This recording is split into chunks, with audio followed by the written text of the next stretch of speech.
All right, what you're looking at is some felt from Walmart. A bolt. Here's the cup. The felt goes in the cup. Cup got smashed. I'm reforming it. That goes in there, and then you have to have a hole in the middle of the felt so you can turn the bolt. All right, now on to the story. It's a baseball story. I was just down at Flory Park, and I'm walking along, and they have a kiosk there. It's a wooden thing that they post upcoming events and that. They call it a kiosk because it has pictures of how they restore the stream that runs through Flory Park. Well, anyway, the movie next month, or it might be this month, June 13th at dark, is they're going to have the movie Sandlot. And Sandlot, that sounds familiar. Then I remembered, all right, a bunch of kids playing baseball on a field.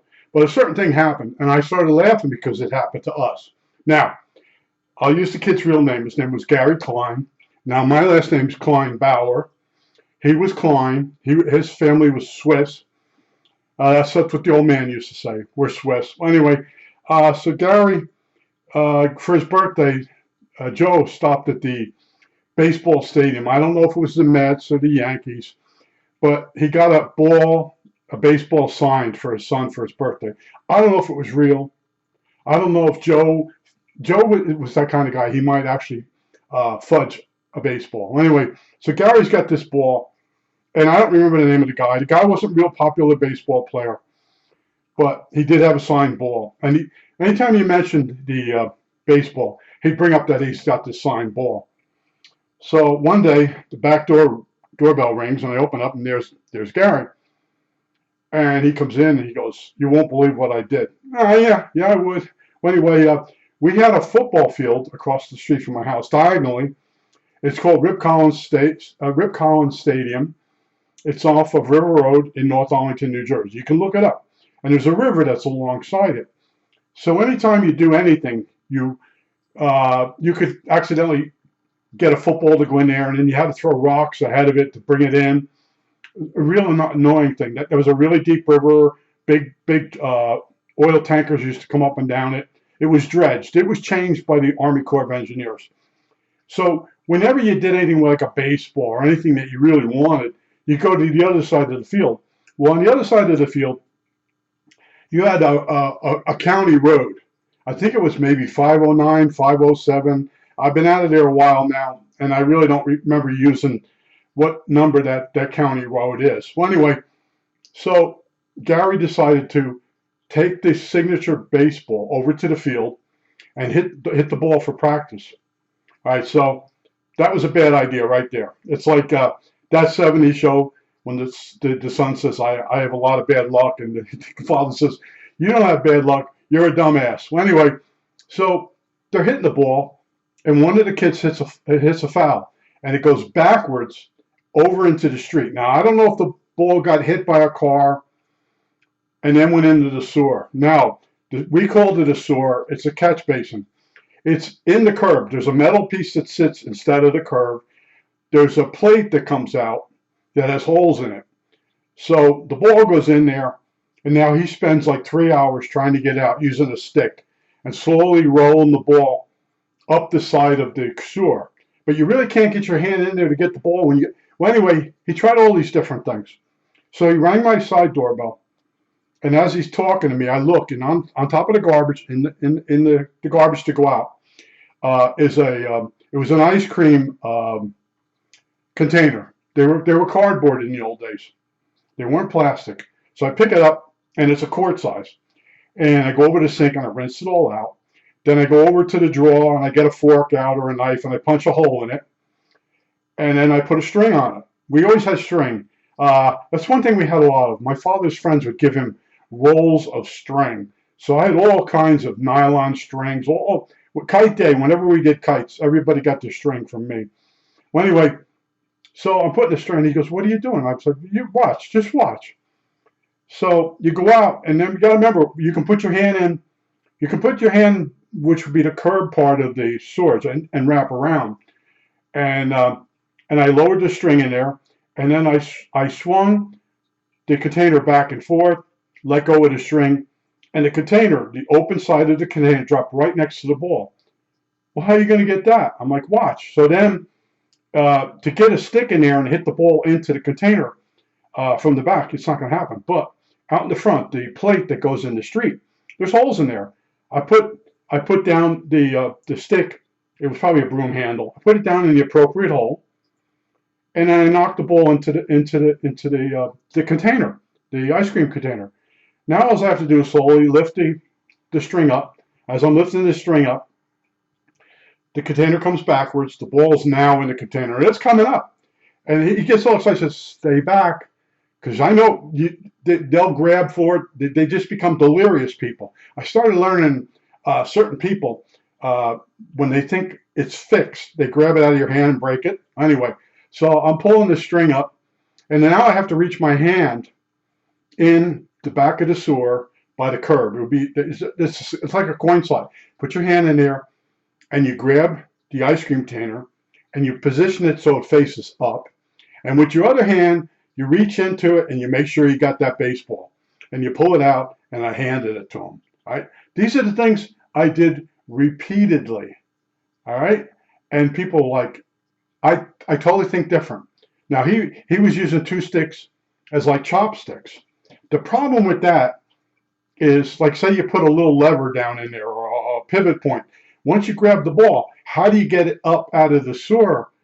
Because the opening is towards the back, and you need something that can curve or move, and that's where he was going wrong. He was visualizing the opening in the back as being in line with the bottom of the sewer, but it wasn't. There was a distance going back, and there was a distance going forward, and you had to have control of that ball.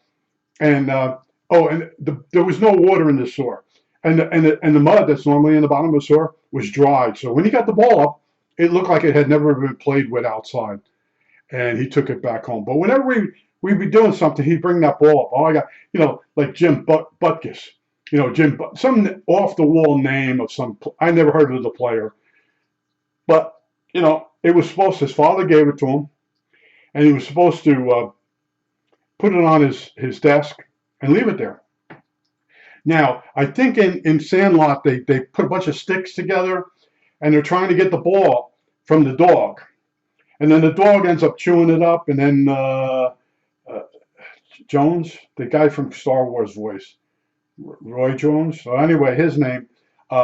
He's blind, and he gives the kid a real Joe DiMaggio. I think a Joe DiMaggio signature ball, and the kid's back in business.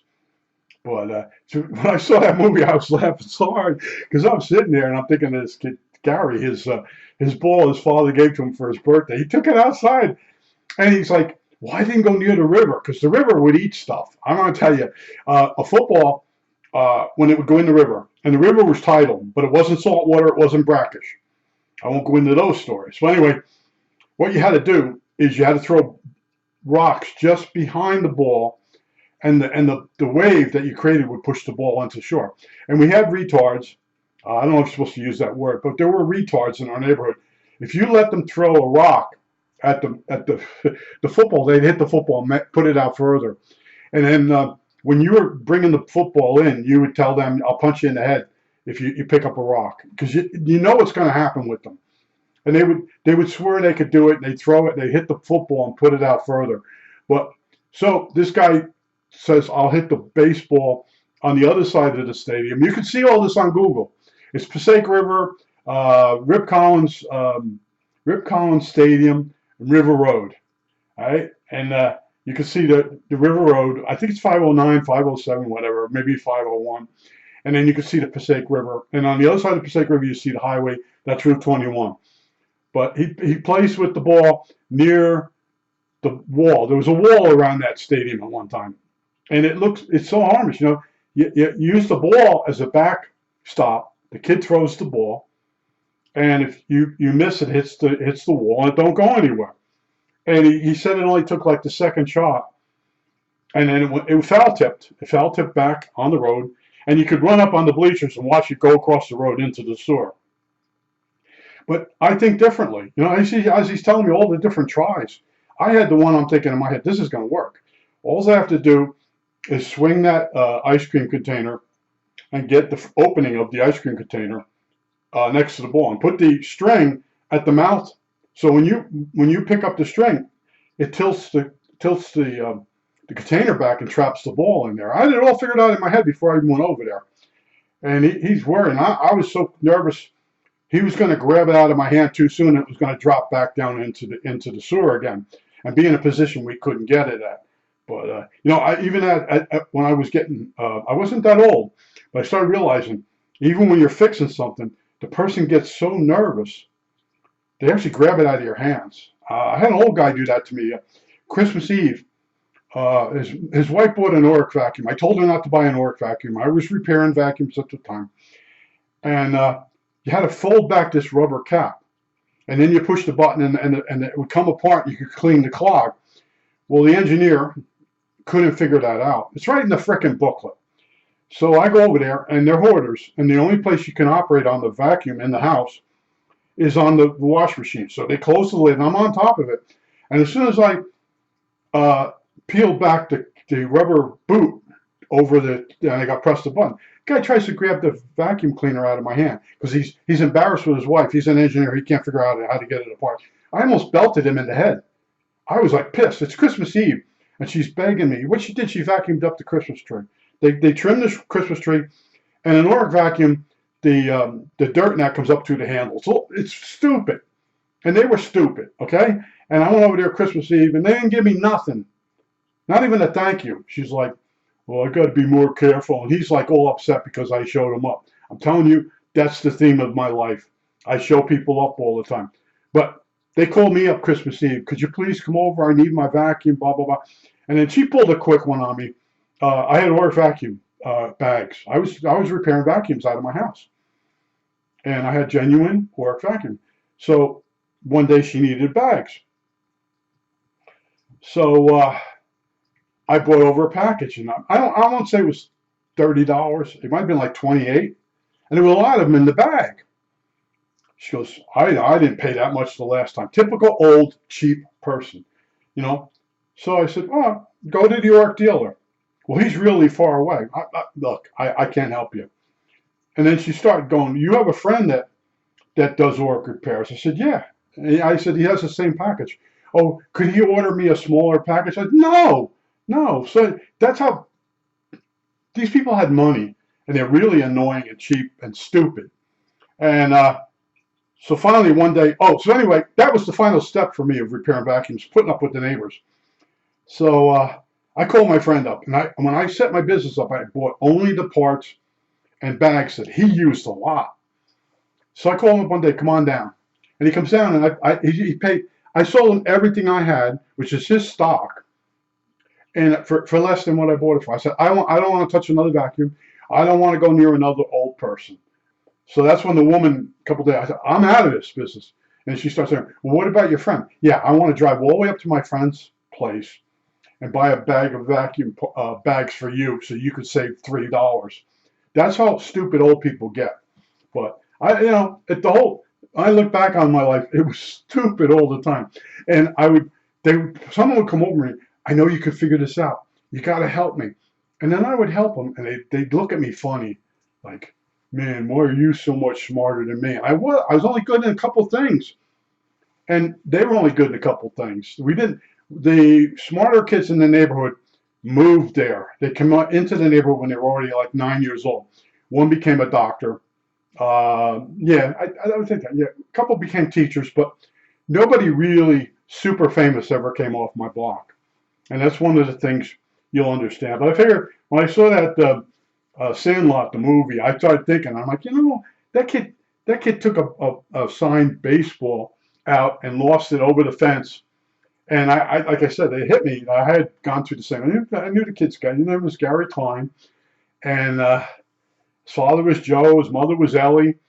And he got this baseball. And to me, man, what a crappy birthday gift. I got a baseball that's signed. Yeah. Did he really stand in line to get it signed, or did he sign it like if everybody who loves Raymond? Go watch that episode where the old man Ray's talking about the ball he's got signed. I think it was Joe DiMaggio, and then his father's makes some little said something, and then he knew his whole life was a lie. That's having that baseball got him interested more in baseball, and he became a writer. I don't know if you ever watched the show, but the old man wrote the name on the ball himself and gave it to his son. And if you know Ray, what was Ray? I can't think of it. Barone, the old man. Anyway, the old man was a prick. If you ever watched the show, and I laughed. That episode I laughed hard too on it, like the baseball with the signature on it. It's like, do these stories ever end? You know, it's like, well, my uncle gave me one. I thought it was real. I took it down to one of these trophy places or baseball memorabilia. I found out it's a fake signature. So many people did that to their kids. You know, that's one thing good about my father. When he bought me the baseball and the mitt, the first mitt he bought me was a first baseman's mitt, which I gave that away to a little kid when I got a better one, but the better one didn't fold correctly. My father always bought the cheapest shit. And it real big on the baseball glove that he bought me. It didn't say the name of the company, like Wilson or any of them. You know what it said? Genuine cowhide. Real big letters on it. Genuine cowhide. I think it was made in the United States. I don't know. It was really bad. I played with that mitt for years. I think that's it. All right, that's it.